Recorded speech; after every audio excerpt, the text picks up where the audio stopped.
మనిషి పుట్టిన తర్వాత ఎన్ని రోజులు భూమిపైన బ్రతికి ఉండాలి, తొందరగా చనిపోవాలా లేటుగా చనిపోవాలా అనేది వారు చేసిన కర్మఫలమే అని మీకు తెలుసా? వారి కర్మఫలాన్ని బట్టే బ్రహ్మదేవుడు తలరాతను రాసి ఆశీర్వదిస్తాడు.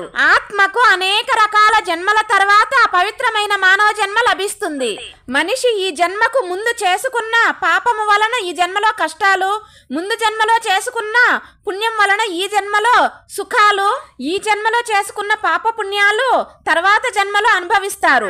మంచి వాళ్ళు మంచి పనులు చేస్తూ పుణ్యకార్యాలు చేస్తూ తమ కర్మ ఫలాలను పూర్తి చేసుకున్న ఆత్మను భగవంతుడు తీసుకొని వెళ్ళిపోతాడు.